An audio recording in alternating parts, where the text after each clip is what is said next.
ਅੱਜ ਸਾਡੇ ਕੋਲ ਸਬਕ ਹੈ ਤਨਕੀਦ ਕੀ ਹੈ ਤੇ ਇੱਕ ਨਕਾਦ ਦੀਆਂ ਕੀ ਖੂਬੀਆਂ ਨੇ। ਤਨਕੀਦ ਦਾ ਮਾਦਾ ਜਿਹੜਾ ਲਫ਼ਜ਼ ਹੈ ਉਹ ਅਰਬੀ ਦੇ ਲਫ਼ਜ਼ ਨਕਦ ਤੋਂ ਨਿਕਲਿਆ ਹੈ। ਨਕਦ ਦਾ ਮਤਲਬ ਹੈ ਅਸ਼ਰਫੀ ਨੂੰ, ਸਿੱਕੇ ਨੂੰ ਪਰਖਣਾ ਕਿ ਉਹ ਖਰਾ ਹੈ ਜਾਂ ਖੋਟਾ ਹੈ। ਉਹਦੇ ਖਰੇਪਨ ਨੂੰ, ਉਹਦੇ ਖਾਲਸਪਨ ਨੂੰ ਪਰਖਣਾ ਨਕਦ।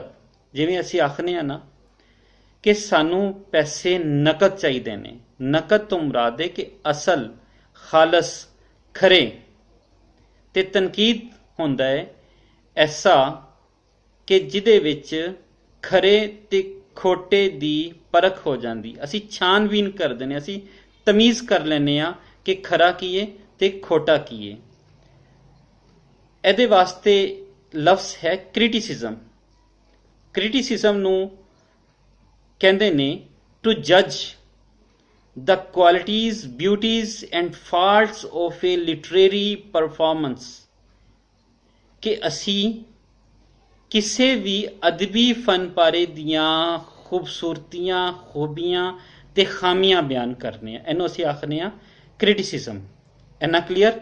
ਹੁਣ ਅਸੀਂ ਥੋੜ੍ਹਾ ਜਿਹਾ ਅੱਗੇ ਚੱਲਦੇ ਹਾਂ। ਕ੍ਰਿਟਿਸਿਜ਼ਮ ਨੂੰ ਹਿੰਦੀ ਵਿੱਚ ਆਲੋਚਨਾ ਆਖਦੇ ਨੇ, ਪੰਜਾਬੀ ਵਿੱਚ ਪਰਖ ਆਖਦੇ ਨੇ, ਜਿਨ੍ਹਾਂ ਦਾ ਮਤਲਬ ਇਹੀ ਹੈ ਛਾਨਬੀਨ ਕਰਨਾ, ਵੱਖਰਾ ਵੱਖਰਾ ਕਰਨਾ ਖਰੇ ਤੇ ਖੋਟੇ ਨੂੰ, ਤੇ ਖੂਬੀਆਂ ਤੇ ਖਾਮੀਆਂ ਨੂੰ ਬਿਆਨ ਕਰਨਾ। ਇਹ ਲਫ਼ਜ਼ ਯੂਨਾਨੀ ਲਫ਼ਜ਼ ਕ੍ਰਿਟਸ KRITES ਤੋਂ ਨਿਕਲਿਆ, ਜਿਹਦਾ ਮਤਲਬ ਹੈ ਟੂ ਜੱਜ। ਔਰ ਕ੍ਰਿਟਿਕੋ ਆਖਿਆ ਗਿਆ ਉਹਨੂੰ, ਬੰਦੇ ਨੂੰ, ਉਸ ਬੰਦੇ ਨੂੰ who is capable to judge, who is capable to judge, to take decision, ਜਿਹੜਾ ਇਸ ਕਾਬਲ ਹੋਏ ਕਿ ਜੱਜ ਕਰ ਸਕੇ ਤੇ ਫੈਸਲਾ ਕਰ ਸਕੇ, ਉਹਨੂੰ ਕ੍ਰਿਟਿਕੋ ਆਖਿਆ ਜਾਣ ਲੱਗਾ। 14ਵੀਂ ਸਦੀ ਤੱਕ ਯੂਨਾਨੀ ਅੱਖਰ ਵਰਤਿਆ ਗਿਆ। ਫਿਰ 14ਵੀਂ ਸਦੀ ਵਿੱਚ ਫ੍ਰੈਂਚ ਵਾਲਿਆਂ ਨੇ ਲਫ਼ਜ਼ ਵਰਤਿਆ ਕ੍ਰਿਟਿਕ, CRITIQUE, ਕ੍ਰਿਟਿਕ। ਉਸ ਤੋਂ ਅੱਗੇ ਆਈਏ 16ਵੀਂ ਤੇ 17ਵੀਂ ਸਦੀ, 18ਵੀਂ ਸਦੀ ਵਿੱਚ ਕ੍ਰਿਟਿਸਿਜ਼ਮ ਵਰਤਿਆ ਜਾਣ ਲੱਗਾ, ਜਿਹਦਾ ਮਤਲਬ ਤੁਹਾਨੂੰ ਪਹਿਲੇ ਵੀ ਦੱਸਿਆ ਗਿਆ, ਇੱਕ ਦਫਾ ਫਿਰ ਦੱਸ ਦਿੰਦੇ ਹਾਂ। ਕ੍ਰਿਟਿਸਿਜ਼ਮ ਕਹਿੰਦੇ ਨੇ ਟੂ ਜੱਜ the qualities, the beauties and faults of a literary performance, literary art, literary work। ਹੁਣ ਅਸੀਂ ਇਹਨੂੰ ਪੰਜਾਬੀ 'ਚ ਆਖਦੇ ਹਾਂ ਕਿ ਤਨਕੀਦ ਐਸਾ ਹੈ ਜਿਹਦੇ ਵਿੱਚ ਅਸੀਂ ਕਿਸੇ ਫਨ ਪਾਰੇ ਦੀਆਂ, ਅਦਬੀ ਫਨ ਪਾਰੇ ਦੀਆਂ ਖੂਬੀਆਂ ਤੇ ਖਾਮੀਆਂ ਬਿਆਨ ਕਰਨੇ ਆ। ਅਦਬੀ ਫਨ ਪਾਰਾ ਕੀ ਹੈ?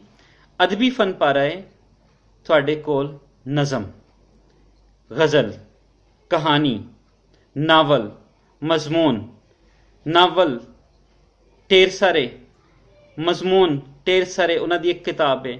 ਫਿਰ ਸਾਡੇ ਕੋਲ ਨਾਵਲਟ ਹੈ, ਸਾਡੇ ਕੋਲ ਮਸਨਵੀ ਹੈ। ਸਾਰੀਆਂ ਜਿਹੜੇ ਇਹ ਅਦਬੀ ਫਨ ਪਾਰਾ ਹੈ। ਅਸੀਂ ਇਹਦੇ ਉੱਤੇ ਉਹਦਿਆਂ ਦੀ ਖੂਬੀਆਂ ਤੇ ਖਾਮੀਆਂ ਜੇ ਬਿਆਨ ਕਰਨੇ ਆ, ਇਹਨੂੰ ਅਸੀਂ ਆਖਾਂਗੇ ਤਨਕੀਦ। I hope you got it. ਕਿ ਤਨਕੀਦ ਉਹ ਜਿਹਦੇ ਵਿੱਚ ਅਸੀਂ ਖੂਬੀਆਂ ਤੇ ਖਾਮੀਆਂ ਬਿਆਨ ਕਰ ਦਿੰਦੇ ਹਾਂ। ਇਸ ਦਾ ਮਾਦਾ ਨਕਦ ਹੈ। ਨਕਦ ਦਾ ਲਫ਼ਜ਼ੀ ਮਤਲਬ ਤੁਹਾਨੂੰ ਦੱਸਿਆ ਕਿ ਅਸ਼ਰਫੀ ਨੂੰ ਪਰਖਣਾ ਕਿ ਉਹ ਖਾਲਸ ਹੈ ਜਾਂ ਨਾ ਖਾਲਸ ਹੈ। ਕਿਸੇ ਸਿਆਣੇ ਨੇ ਆਖਿਆ ਸੀ ਕਿ ਨਕਦ ਇੰਝ ਕਿ ਜਿਵੇਂ ਅਸੀਂ ਅਨਾਜ ਨੂੰ ਇੰਝ ਠਪਲਨੇ ਆ ਕਿ ਤੂੜੀ ਵੱਖਰੀ ਤੇ ਦਾਣਾ ਵੱਖਰਾ ਹੋ ਜਾਏ। ਯਾਨੀ ਅਸੀਂ ਉਹਦੇ ਚੋਂ ਛਾਨਬੀਨ ਕਰਕੇ ਚੰਗਿਆਈਆਂ, ਉਹਦੀਆਂ ਅੱਛਾਈਆਂ ਅਸੀਂ ਸਾਹਮਣੇ ਲਿਆ ਕੇ ਬਿਆਨ ਕਰ ਦਿੰਦੇ ਹਾਂ। ਹੁਣ ਅਸੀਂ ਚੱਲਨੇ ਹਾਂ ਨਜ਼ਰਿਆਤੀ ਤਨਕੀਦ ਤੇ ਅਮਲੀ ਤਨਕੀਦ ਅੱਗੇ। ਨਜ਼ਰਿਆਤੀ ਤਨਕੀਦ ਹੈ ਉਹ ਅਸੂਲ, ਉਹ ਕਵਾਨੀਨ, ਉਹ ਜ਼ਾਬਤੇ ਜਿਹੜੇ ਕਿਸੇ ਵੀ ਤਨਕੀਦ ਵਾਸਤੇ ਜ਼ਰੂਰੀ ਨੇ। ਅਮਲੀ ਤਨਕੀਦ ਜਦੋਂ ਅਸੀਂ ਉਹ ਸਾਰੇ ਜ਼ਾਬਤੇ, ਉਹ ਸਾਰੇ ਅਸੂਲ, ਉਹ ਸਾਰੀਆਂ ਗੱਲਾਂ ਬਾਤਾਂ, ਉਹ ਸਾਰੇ ਅਮਲ ਅਸੀਂ ਉਹਨੂੰ ਅਮਲੀ ਤੌਰ ਤੇ ਬਿਆਨ ਕਰ ਦਿੰਦੇ ਹਾਂ, ਕਿਸੇ ਫਨ ਪਾਰੇ ਤੇ ਲਾਗੂ ਕਰ ਦਿੰਦੇ ਹਾਂ, ਉਹਨੂੰ ਅਸੀਂ ਅਮਲੀ ਤਨਕੀਦ ਆਖਨੇ ਆ। ਤਨਕੀਦ ਤੇ ਤਨਕੀਸ ਆਮ ਲੋਕ ਜਿਹੜੇ ਨੇ ਉਹ ਗਲਤ ਫਹਿਮੀ ਦਾ ਸ਼ਿਕਾਰ ਨੇ ਕਿ ਤਨਕੀਦ ਹੀ ਅਸਲ ਵਿੱਚ ਤਨਕੀਸ ਹੈ। ਹੁਣ ਤਨਕੀਸ ਕੀ ਹੈ ਪਹਿਲੇ ਤਾਂ ਕਲੀਅਰ ਹੋ ਜਾਏ। ਤਨਕੀਸ ਹੈ ਕਿ ਸਿਰਫ ਅਸੀਂ ਕਿਸੇ ਵੀ ਸ਼ੈ ਦੀਆਂ ਖਾਮੀਆਂ ਹੀ ਬਿਆਨ ਕਰਨੀਆਂ, ਜਿਵੇਂ ਕਿ ਲਫ਼ਜ਼ ਹੀ ਨਕਸ ਤੋਂ ਹੀ ਨਿਕਲਿਆ ਹੈ। ਜਿਵੇਂ ਅਸੀਂ ਕਹਿੰਦੇ ਯਾਰ ਤੂੰ ਟੁਰਨਾ ਕਹਿੰਦੇ, ਉਹ ਤੈਨੂੰ ਬਹਿਣ ਦੀ ਤਮੀਜ਼ ਨਹੀਂ, ਤੈਨੂੰ ਬੋਲਣ ਦੀ ਤਮੀਜ਼ ਨਹੀਂ, ਅਸੀਂ ਉਹਦੀਆਂ ਖਾਮੀਆਂ ਹੀ ਖਾਮੀਆਂ ਬਿਆਨ ਕਰੀ ਜਾ ਰਹੇ ਹਾਂ, ਫਿਰ ਇਹ ਤਨਕੀਸ ਹੋ ਜਾਏਗੀ।